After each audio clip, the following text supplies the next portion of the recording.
హైదరాబాద్ నగరం ఉంది. ఈరోజు కూర్చొని ఉన్నాం హైదరాబాద్ నగరంలో. 400 సంవత్సరాల క్రితం కులీ కుతుబ్ షా మొదలు పెడితే ఈ రోజుకి హైదరాబాద్ ఇంతటికి వచ్చింది. మద్రాసు ఎప్పుడండి? బాంబే ఎప్పుడండి? ఢిల్లీ ఎప్పుడండి? ఎప్పుడు ఇవన్నీ తయారైనది నగరాలు? న్యూయార్క్ ఎప్పుడు? లండన్ ఎప్పుడు? ఆయన ఏమంటారంటే 1,00,000 కోట్లు ఖర్చు పెట్టి రోడ్లు వేసేసింటే వరల్డ్ క్లాస్ సిటీ అయిపోయింది, వీళ్ళు వేయడం లేదంట. 1,00,000 కోట్లతో వరల్డ్ క్లాస్ సిటీ చేయగలుగుతా గానా ప్రతి సంవత్సరం ఒక సిటీ రాదా ప్రపంచంలో? మనకు 1,00,000 కోట్లు మన బడ్జెట్లో సగం. 1,00,000 కోట్లు నెలకు ఖర్చు పెట్టగలిగిన దేశాలు ఎన్నో ఉన్నాయి. వాళ్ళు కట్టరా ఇట్లా సిటీస్? అసలు ఏం మాట్లాడుతున్నారు, ఏం చెప్తున్నారు? అసలు ఎంత ఆశ్చర్యంగా ఉందంటే ఏమనంటే హైదరాబాద్ను నేనే కట్టిన. ఏందండి హైదరాబాద్ను కట్టేది? పదే పదే పదే అంటే కులీ కుతుబ్ షా ఏం చేసినట్లు 400 సంవత్సరాల క్రితము? ఆ తర్వాత 400 సంవత్సరాలు వివిధ పాలకులంతా ఏం చేసినట్లు? ఈ పెద్ద మనిషి వచ్చి 1995లో ముఖ్యమంత్రి అయిన తర్వాత సడన్గా హైదరాబాద్ కట్టా. అసలు ఈ లేక్ వ్యూ గెస్ట్ హౌస్ ఎప్పుడండి కట్టిండేది? ఒకసారి చూస్తే తెలుస్తుంది ఎప్పుడు కట్టిండేది అనేది. ఏమన్నా అర్థం ఉందే అసలు? నాకైతే ఇంత ఆశ్చర్యంగా ఉంది. ఈ స్థాయికి పోయిన తర్వాత అరే వినేవాళ్ళు ఉండారు కదా, హైదరాబాద్ నేనే కట్టినా, నేనే ఔటర్ రింగ్ రోడ్ వేసినా, నేనే ఎయిర్పోర్ట్ కట్టినా అంటే మీరేనా కట్టిండేది? అంటే ఎంత సునాయాసంగా ప్రతి ఒక్కరు నమ్ముతారని అనుకుంటున్నారు అసలు. ఇది కాక మళ్ళా కొత్తగా ఎక్కడనో మోహన్ దాస్ పై బాగాలేదన్నాడు, ఎక్కడనో జేమ్స్ క్రాబ్ట్రీ అనేది ఆయన. ఎవరి జేమ్స్ క్రాబ్ట్రీ? ఇంతమంది ఉన్నారు, ఎవరన్నా చెప్పగలుగుతారా? జేమ్స్ క్రాబ్ట్రీ ఉన్నారండి ఎవరన్నా? ఒక్కరన్నా? నేను కూడా ఎతుకుతే ఇంతమంది పేర్లు విన్నా. జేమ్స్ క్రాబ్ట్రీ పేరు అంటే ఎవరినా అంటే ఈయన ఒక ప్రొఫెసర్ అంట. ఎక్కడ ఎతికిన తర్వాత ఇంటర్నెట్ అంతా ఎతికితే ఒక ప్రొఫెసరు సింగపూర్లో ఉండే పబ్లిక్ పాలసీ కాలేజీలో ప్రొఫెసరు. ఆయన 12 నవంబర్ తేదీ సింగపూర్ నుంచి అమరావతి ప్రాజెక్టు వాళ్ళు ఎంఓయూ క్యాన్సిల్ అయినందుకు సింగపూర్ ఆయన కాబట్టి ఆయనకు లోపల బాధతో అన్నాడు. సడన్గా జేమ్స్ క్రాబ్ట్రీ అంటే నేను ఎప్పుడు వినలేదు, ఇదే జార్జ్ బెర్నార్డ్ షా టైప్లో చెప్పైనా జేమ్స్ క్రాబ్ట్రీ అంటాడు. ఎవరికన్నా ఒక్కరన్నా ఇక్కడ జేమ్స్ క్రాబ్ట్రీ అనే వ్యక్తి పేరు తెలిసిన ఉండొచ్చు, ఆయన ప్రొఫెసర్. ఇట్లా ప్రపంచంలో కొన్ని లక్షల మంది ప్రొఫెసర్లు ఉన్నారు. ఒక్కొక్క ప్రొఫెసర్ ఒకటొకటి ఆయన మనసులో ఉండే మాట చెప్తారు, దాన్ని అంతా కోట్ చేస్తారండి ఎవరన్నా? అసలు ఎంత ఆశ్చర్యంగా ఉంది చూడండి జేమ్స్ క్రాబ్ట్రీ. దాని తర్వాత మళ్ళీ సింగపూర్ లెటర్. సింగపూర్ ఏమన్నారండి? సింగపూర్ ఏమన్నారు? Ministry of trade and industry Singapore MoU ఎప్పుడైతే మేము చాలా రోజులు చర్చలు జరిపినాం సింగపూర్ వాళ్ళతో ప్రభుత్వం వచ్చిన తర్వాత. సింగపూర్ ఏంది అసలు? మాట్లాడితే సింగపూర్ ప్రభుత్వం వెనకాలిపోయింది. సింగపూర్ ప్రభుత్వానికి ఆంధ్రప్రదేశ్ ప్రభుత్వానికి ఎటువంటి సంబంధం లేదు, ఎటువంటి ఎంఓయూ లేదు. నమ్మనండి, వచ్చి చెప్పమనండి. సింగపూర్ ప్రభుత్వం దిస్ ఈజ్ నాట్ గవర్నమెంట్. అసలు ప్రభుత్వానికి సంబంధమే లేదు.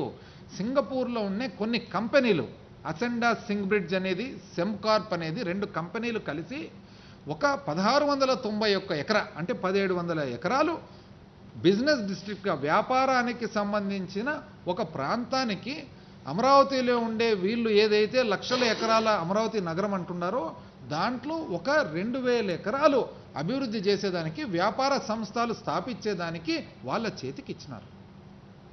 చేతికిచ్చి వాళ్ళు ఏమన్నారు, 1700 ఎకరాలు ఇది ఎప్పుడు తయారవుతుంది, ఈ నగరమే తయారయ్యేదానికి ఎన్ని రోజులు పడుతుంది, నగరం తయారుగాంది వ్యాపారం అనే ఏరియా. ఇప్పుడు హైదరాబాద్ ఉంది, హైదరాబాద్ అనేది ఒక పెద్ద నగరం కాబట్టి అక్కడ నానక్రామ్ కూడా కానీ, ఫైనాన్షియల్ డిస్ట్రిక్ట్ కానీ, కొల్లూరు కానీ ఒక వ్యాపార నగరంగా తయారైంది. హైదరాబాదే లేకుంటే నానక్రామ్ కూడా ఏం చేస్తుంది, అక్కడ కొల్లూరు ఏం చేస్తుంది? కాబట్టి వాళ్ళు సింగపూర్ వాళ్ళు ఏమన్నారు, ఇది తయారు కావాలంటే కొన్ని లక్షలాది కోట్ల రూపాయలు కావాలి. లక్షలాది కోట్ల రూపాయలు ఎప్పుడు అవుతుందంటే మనం ఏమన్నామంటే మాకు ఉంది, నగరం కట్టాలని మాకు ఉంది. కానీ ఈరోజు ఆంధ్రప్రదేశ్ రాష్ట్రానికి సంబంధించి విభజన జరిగిన తర్వాత మనము ప్రధానంగా ఒక వ్యవసాయం మీద ఆధారపడిన రాష్ట్రమైన వైజాగ్ నుంచి కింద తడ వరకు ఇండస్ట్రియల్ ఎస్టేట్స్ డెవలప్ చేసుకోవాలి, వ్యాపార సంస్థలు పెట్టాలి, పరిశ్రమలు పెట్టాలి, పిల్లలకు చదువులు నేర్పుకోవాలి. లాస్ట్లో ఉన్నాం పిల్లల చదువుల్లో.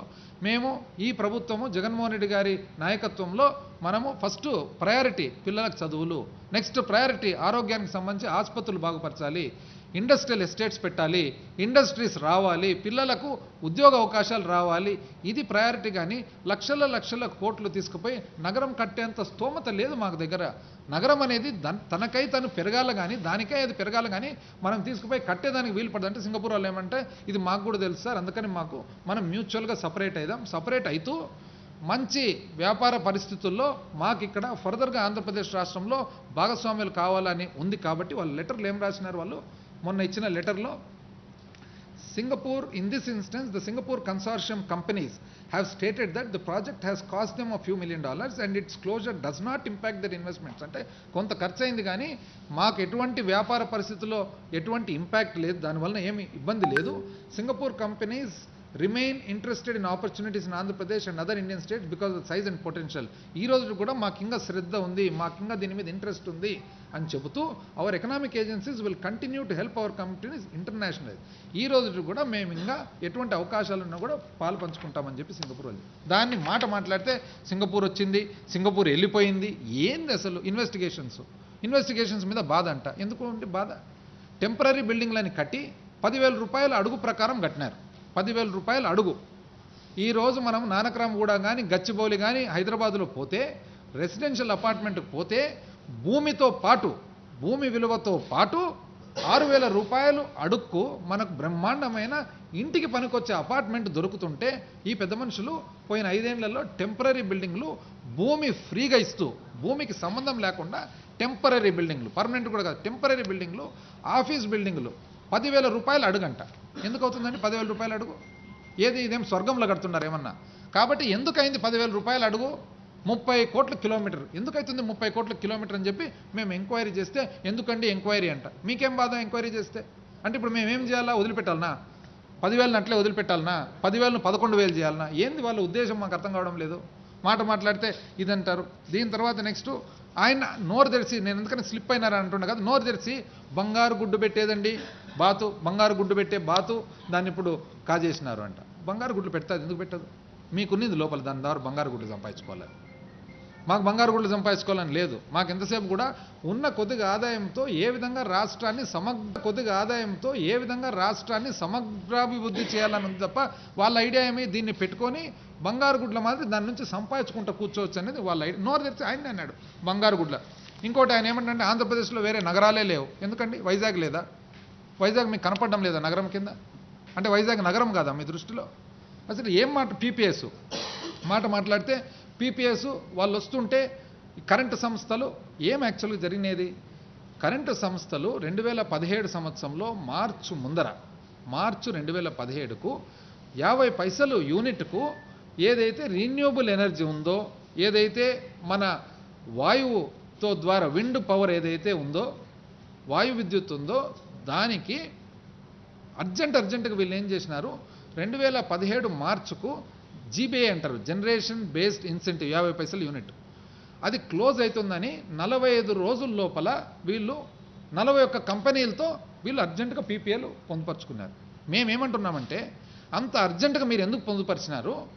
25 సంవత్సరాలు వాళ్ళకి ఎందుకు ఇస్తున్నారు? ఎందుకంటే ₹2.50 వచ్చేదాన్ని మీరు ఎందుకు ₹4.80 అగ్రిమెంట్లు అయినారు? ₹2.50 అదే టైంలో ఇతర రాష్ట్రాలలో పక్కన జరుగుతుంటే మీరు ఎందుకు ₹4.80 మీరు అగ్రిమెంట్లు అయినారు? అది కూడా హడావిడిగా 41 కంపెనీలు 45 రోజుల లోపల ఎందుకైనారు? దాన్ని మాత్రం రివ్యూ చేస్తున్నాం.